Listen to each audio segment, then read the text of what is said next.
वंदे मातरम। जय हिंद, जय भारत। दोस्तों, आज मैं 10 फरवरी 2024 डेली करंट अफेयर को लेकर उपस्थित हूं। महत्वपूर्ण प्रश्नों का मैंने चयन किया है जो कि परीक्षा के दृष्टि से महत्वपूर्ण है। तो दोस्तों, वीडियो देखें और अपने साथियों को सोशल साइटों और स्टडी ग्रुपों पर शेयर करें। दोस्तों, आज के महत्वपूर्ण वीडियो में महत्वपूर्ण जानकारी है। पूर्व प्रधानमंत्री चौधरी चरण सिंह नरसिम्हा राव और वैज्ञानिक एम.एस. स्वामीनाथन को भारत रत्न से सम्मानित किया जाएगा। और Saif women's under 19 football champion कौन बना? एलआईसी म्यूचुअल फंड का कौन एमडी एंड सीईओ नियुक्त हुआ? ओलंपिक्स 2024 के पदकों में किस देश के आईफिल टावर के लोहे के टुकड़े लगेंगे? हाल में कृषि मंत्री अर्जुन मुंडा ने कौन सा पोर्टल लॉन्च किया?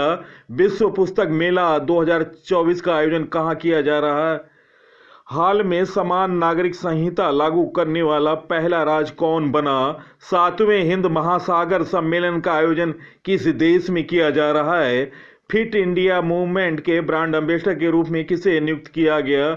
और दोस्तों, हाल में किसने एक नए ग्रह सुपर अर्थ की खोज की? नीरज चोपड़ा को किस देश ने आइस पैलेस में उनके नाम की पट्टिका लगाकर सम्मानित किया? तो दोस्तों, महत्वपूर्ण जानकारी है। सबसे पहले नवीन क्वेश्चन और नवीनतम अपडेट मेरे चैनल पर। तो दोस्तों, मैं वीडियो को प्रारंभ कर रहा हूं। First question, Saif women's under 19 football champion कौन बना? गाइस, इस प्रश्न का सही उत्तर निम्न ऑप्शनों में ऑप्शन डी, बी व सी दोनों संयुक्त विजेता। दोस्तों, भारत और Bangladesh Saif women's under 19 football championship के संयुक्त विजेता घोषित किए गए। सैफ वीमेंस अंडर 19 चैंपियनशिप के फाइनल में विवाद के बाद भारत और बांग्लादेश को संयुक्त विजेता घोषित कर दिया गया। मैच की 1-1 बराबरी के बाद पेनाल्टी शूट आउट में भी स्कोर बराबर रहा, जिसके बाद टॉस के जरिए भारत को विजेता घोषित किया गया था, लेकिन बांग्लादेश ने इसका विरोध किया, जिस पर दोनों टीमों को संयुक्त विजेता घोषित किया गया। स्पोर्ट्स करंट अफेयर, खेलो इंडिया यूथ गेम्स 2024 में महाराष्ट्र ने कुल 158 मेडल जीतकर पहला स्थान हासिल किया। दूसरा स्थान तमिलनाडु और तीसरा स्थान हरियाणा ने प्राप्त किया। आईएसएसएफ शूटिंग विश्व कप में रिदम सांगवान और उज्जवल मलिक ने गोल्ड मेडल जीता। भारतीय बॉक्सर मनदीप जाखड़ ने अमेरिका में इंटरकॉन्टिनेंटल खिताब जीता। ऑस्ट्रेलियन ओपन 2024 में पुरुष एकल का खिताब जेनिक सिनर इटली और महिला एकल का खिताब आर्याना सवालेंका बेलारूस ने जीता। तो दोस्तों, ये रहे महत्वपूर्ण sport current affair. Next question, हाल में एलआईसी म्यूचुअल फंड ने किसे एमडी और सीईओ नियुक्त किया? गाइस, इस प्रश्न का सही उत्तर निम्न ऑप्शनों में ऑप्शन ए रवि कुमार झा। इस प्रश्न का सही उत्तर option A. LIC mutual fund asset management ने मंगलवार को रवि कुमार झा को अपने प्रबंध निदेशक और मुख्य कार्यकारी अधिकारी के रूप में नियुक्त करने की घोषणा की। झा ने एलआईसी के साथ 30 वर्षों से अधिक समय तक काम किया और विभिन्न पदों को संभाला। वह दिसंबर 2023 तक कंपनी में कारपोरेट रणनीति के रूप में कार्यरत थे। 57 वर्षीय झा के पास रांची विश्वविद्यालय से वाणिज्य में स्नातक की डिग्री है। हाल में नवीनतम नियुक्तियां, पुडुचेरी के नए मुख्य सचिव शरत चौहान बने। एनएलसी इंडिया लिमिटेड के नए वित्त निदेशक प्रसन्न कुमार आचार बने। यूपीएससी के सदस्य के रूप में सील वर्धन सिंह को नियुक्त किया गया। बेंगलोर मेट्रो के प्रबंध निदेशक के रूप में महेश्वर राव को नियुक्त किया गया। समीर कुमार सिन्हा को रक्षा मंत्रालय ने महानिदेशक नियुक्त किया। बसवराज एस को छत्तीसगढ़ के मुख्यमंत्री का सचिव नियुक्त किया गया। विनय कुमार चौबे झारखंड के प्रधान सचिव नियुक्त हुए। अरुण भंसाली इलाहाबाद हाईकोर्ट के मुख्य न्यायाधीश बने।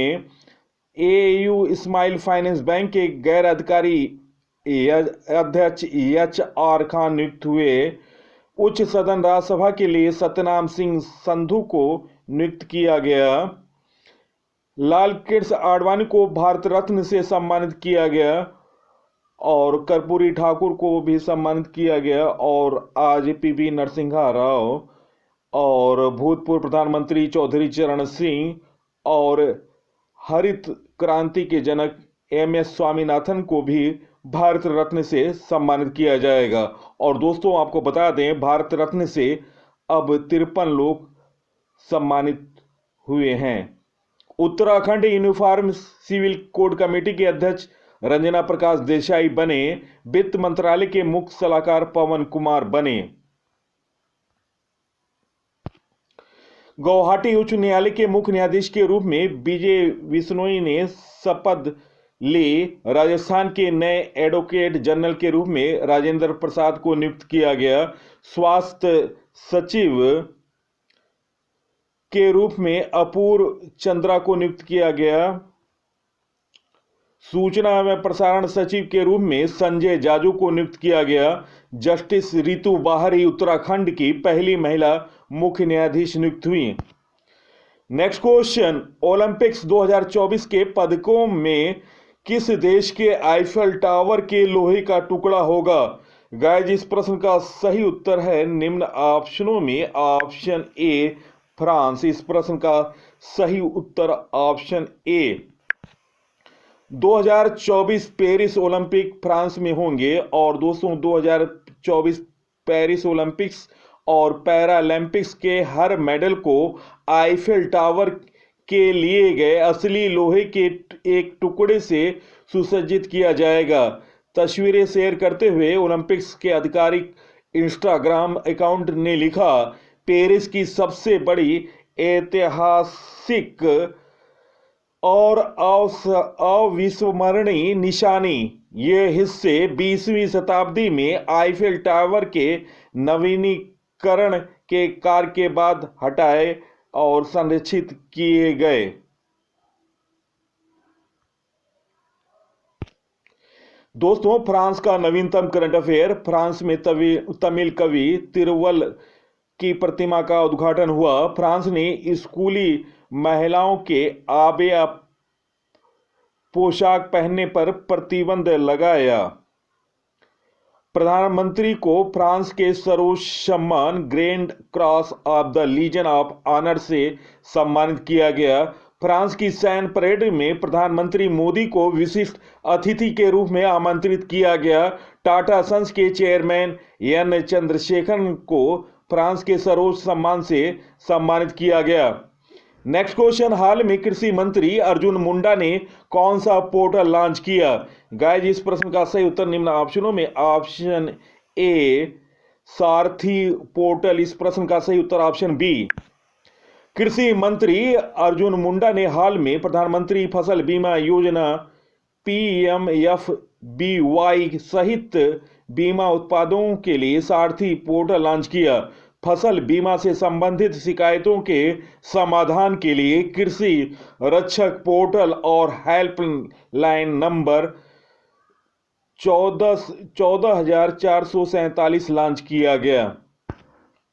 नेक्स्ट क्वेश्चन, विश्व पुस्तक मेले 2024 का आयोजन कहां किया जाएगा? गाइस, इस प्रश्न का सही उत्तर निम्न ऑप्शनों में ऑप्शन ए नई दिल्ली। दोस्तों विश्व पुस्तक मेला 2024 का आयोजन 10 से 18 फरवरी, स्थान है प्रगति मैदान नई दिल्ली, गेस्ट कंट्री है सऊदी अरब, आयोजक हैं national book trust NBT, national book trust के निदेशक हैं युवराज मलिक। दोस्तों आपको बता दूं, नेशनल बुक ट्रस्ट की स्थापना 1957 में की गई थी। विश्व पुस्तक मेले का आयोजन 1972 में किया गया था। दोस्तों मेले से संबंधित महत्वपूर्ण जानकारी, 2023 में पहली बार गवर्नमेंट के द्वारा झींगा मेला आयोजित किया गया। अंतर्राष्ट्रीय पर्यटन मेला 2023 स्पेन की राजधानी मैड्रिड में आयोजित किया गया। उधमपुर में जम्मू एंड कश्मीर में गोल मेला आयोजित किया गया। दोस्तों, भारत के प्रमुख मेलों के बारे में जानकारी। गंगा सागर मेला पश्चिम बंगाल में लगता है। कुंभ मेला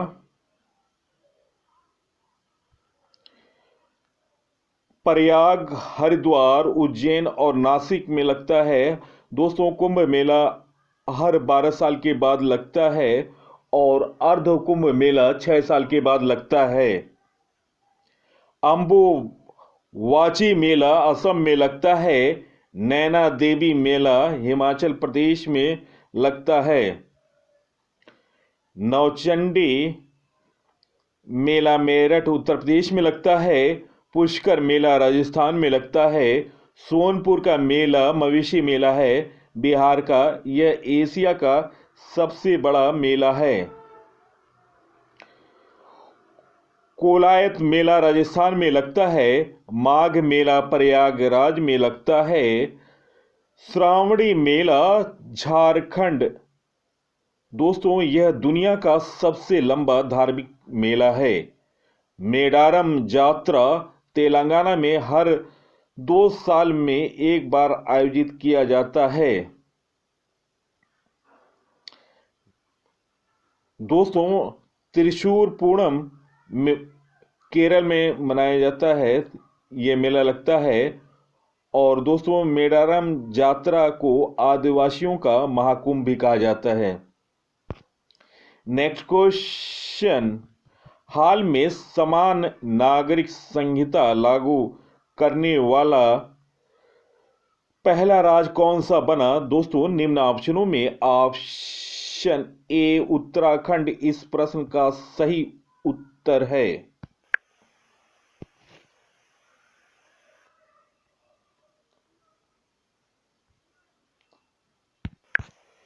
उत्तराखंड विधानसभा ने बुधवार को समान नागरिक संहिता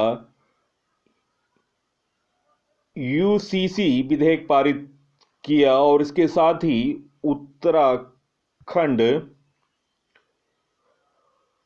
स्वतंत्र भारत में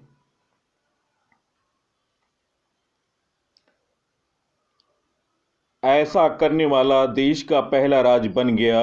इससे पहले प्रदेश कैबिनेट ने 4 फरवरी को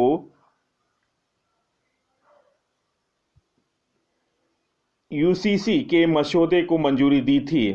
दोस्तों, आपको बता दूं, गौरतलब है कि गोवा में पुर्तगाली शासन के समय यूसीसी लागू किया गया था। और दोस्तों, भारत का पहला राज्य बना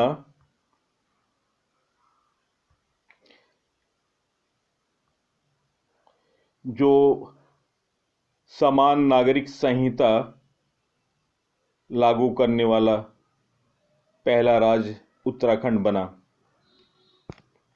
दोस्तों, उत्तराखंड के बारे में जानकारी। मुख्यमंत्री हैं पुष्कर सिंह धामी। गठन हुआ 9 नवंबर 2000 को। राजधानी है देहरादून विंटर की और गैरसैंण है समर की। लोकसभा की सीट है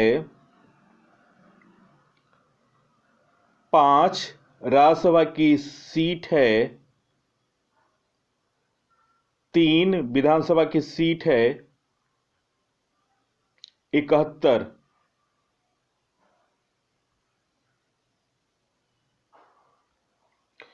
राज्यपाल हैं लेफ्टिनेंट गवर्नर गुरमीत सिंह और पुष्कर सिंह धामी भारतीय जनता पार्टी बीजेपी से हैं। उत्तराखंड का नवीनतम करंट अफेयर।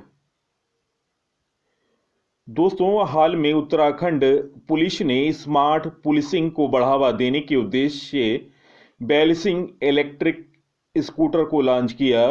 उत्तराखंड सरकार ने बाहरी लोगों द्वारा कृषि भूमि खरीदने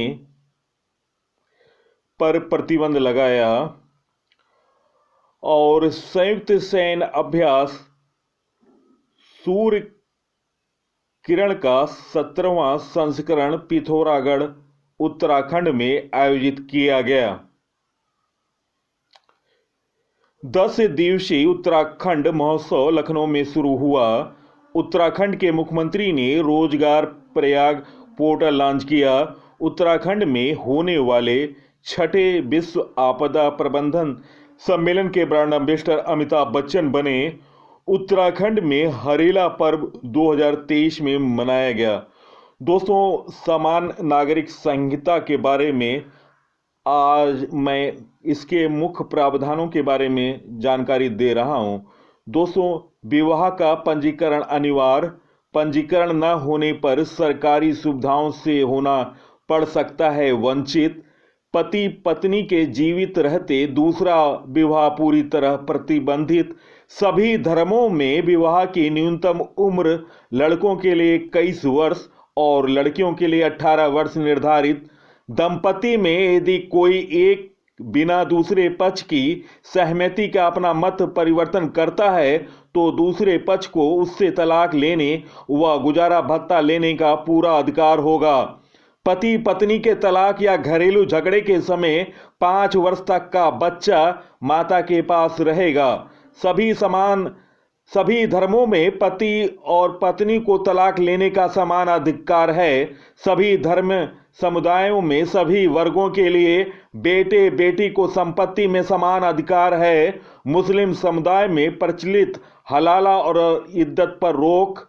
संपत्ति में अधिकार के लिए जायज और नाजायज बच्चों में कोई भेद नहीं। नाजायज बच्चों को भी उस दंपति का जैविक संतान माना गया। किसी व्यक्ति की मृत्यु के बाद संपत्ति में पत्नी व बच्चों को समान अधिकार होगा। उसके माता पिता को भी उसकी संपत्ति में समान अधिकार होगा। किसी महिला के गर्भ में पल रहे बच्चे के संपत्ति में अधिकार को संरक्षित किया गया है। लिव इन रिलेशनशिप के लिए पंजीकरण अनिवार्य। पंजीकरण कराने वाले युगल की सूचना रजिस्ट्रार को उनके माता पिता या अभिभावक को देना होगा। लिव इन के दौरान पैदा हुए बच्चों को युगल की जायज संतान माना जाएगा और उसको जैविक संतान के सभी अधिकार प्राप्त होगी। जनजाति समूहों को समान नागरिक संहिता के दायरे से बाहर किया गया।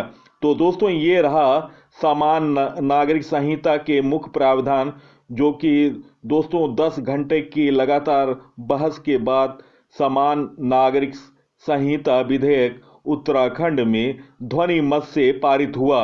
और इसके साथ ही स्वतंत्र भारत में उत्तराखंड पहला ऐसा राज्य बन गया जिसने संविधान निर्माताओं के समान नागरिक संहिता के लिए देखे गए स्वप्न को धरातल पर उतारने की दिशा में मजबूती से कदम बढ़ाया। दोस्तों, हालांकि गोवा में समान नागरिक संहिता पुर्तगाली शासन से लागू है। यह पारित विधेयक राज्यपाल के बाद राष्ट्रपति के अनुमोदन के साथ ही कानून बन जाएगा। तो दोस्तों, महत्वपूर्ण जानकारी मैंने दी उत्तराखंड के नागरिक संहिता के मुख्य प्रावधानों के बारे में। दोस्तों, नवीनतम करंट अफेयर में उत्तराखंड वैश्विक शिखर सम्मेलन का आयोजन देहरादून में हुआ। उत्तराखंड ने मेडिकल कॉलेज में हिंदी में एमबीबीएस पाठ्यक्रम शुरू करने की घोषणा किया। यह उत्तराखंड राज्य में स्थित है। दोस्तों, इससे पूर्व मध्य प्रदेश ने मेडिकल कॉलेज में हिंदी में एमबीबीएस कराने की घोषणा किया था और पहला राज्य बना। उत्तराखंड सरकार ने 30% महिला आरक्षण विधेयक को मंजूरी दे दी। उत्तराखंड पुलिस ने ऑपरेशन मर्यादा शुरू किया। भारत मालदीव का military exercise Aquarian 2023 Chaubatia Uttarakhand में हुआ। नेक्स्ट क्वेश्चन, 7वें हिंद महासागर सम्मेलन का आयोजन किस देश में किया जा रहा है? गाइज, इस प्रश्न का सही उत्तर निम्न ऑप्शनों में ऑप्शन ए ऑस्ट्रेलिया। इस प्रश्न का सही उत्तर ऑप्शन ए। दोस्तों, 7वां हिंद महासागर सम्मेलन का आयोजन 9 से 10 फरवरी 2024। आयोजन स्थल है पर्थ, ऑस्ट्रेलिया। थीम है towards a stable and sustainable Indian ocean. Bharat की तरफ से हिस्सा लेंगे विदेश मंत्री जयशंकर। हिंद महासागर सम्मेलन का पहला संस्करण 2016 सिंगापुर में हुआ। हिंद महासागर के बारे में जानकारी। विश्व का तीसरा सबसे बड़ा महासागर है। पृथ्वी के जलीय सतह क्षेत्र का लगभग 20% शामिल है। मॉरिशस और रियूनियन द्वीप फ्रांस का हिस्सा है। ज्वालामुखी प्रक्रिया से उत्पन्न द्वीप है। इस महासागर का सबसे बड़ा द्वीप मेडागास्कर है। हाल में हुए अंतर्राष्ट्रीय और राष्ट्रीय सम्मेलनों के बारे में जानकारी। COP28 शिखर सम्मेलन दुबई संयुक्त अरब अमीरात में हुआ। विश्व निवेश सम्मेलन नई दिल्ली में हुआ। हैमफेस्ट 2023 सम्मेलन अहमदाबाद में हुआ। जैव ऊर्जा शिखर सम्मेलन 2023 नई दिल्ली में हुआ। वैश्विक बौद्ध शिखर सम्मेलन 2023 नई दिल्ली में हुआ। G20 शिखर सम्मेलन 2023 नई दिल्ली भारत में हुआ। 7वां अंतर्राष्ट्रीय धम्म सम्मेलन भोपाल मध्य प्रदेश में हुआ। ब्रिक्स सम्मेलन 2023 जोहानसबर्ग दक्षिण अफ्रीका में हुआ। नेक्स्ट क्वेश्चन, पहली बार फिट इंडिया मूवमेंट के ब्रांड एम्बेसडर के रूप में किसे नियुक्त किया गया? गाइस, इस प्रश्न का सही उत्तर निम्न ऑप्शनों में ऑप्शन ए नरेंद्र कुमार यादव। इस प्रश्न का सही उत्तर ऑप्शन ए।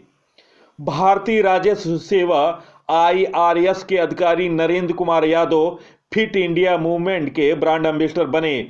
यादव 2009 में भारतीय राजस्व IRS के अधिकारी हैं। दोस्तों, शुरुआत फिट इंडिया मूवमेंट का शुरुआत 29 अगस्त 2019 को हुआ। उद्देश्य है दैनिक जीवन में शारीरिक गतिविधियों और खेल को शामिल करने के लिए प्रोत्साहित करना। दोस्तों, हाल में बने ब्रांड एम्बेसडरों के बारे में जानकारी। बोट के ब्रांड एम्बेसडर रणवीर सिंह बने। उत्तराखंड के ब्रांड एम्बेसडर प्रसून जोशी बने। ICC वर्ल्ड कप 2023 के ब्रांड एम्बेसडर शाहरुख खान बने। त्रिपुरा पर्यटन ब्रांड एम्बेसडर सौरभ गांगुली बने। पेप्सिको के ब्रांड एम्बेसडर रणवीर सिंह बने। NMDC के ब्रांड एम्बेसडर निखत जरीन मुक्केबाज बने। चुनाव आयोग के नेशनल आइकॉन 2023 राजकुमार राव बने। प्यूमा के ब्रांड एम्बेसडर मोहम्मद शमी बने और रेडियो के कैटरीना कैफ ब्रांड एम्बेसडर बनी। नेक्स्ट क्वेश्चन, हाल में किसने एक नए ग्रह सुपर अर्थ की खोज की? गाइस, इस प्रश्न का सही उत्तर निम्न ऑप्शनों में ऑप्शन बी नासा।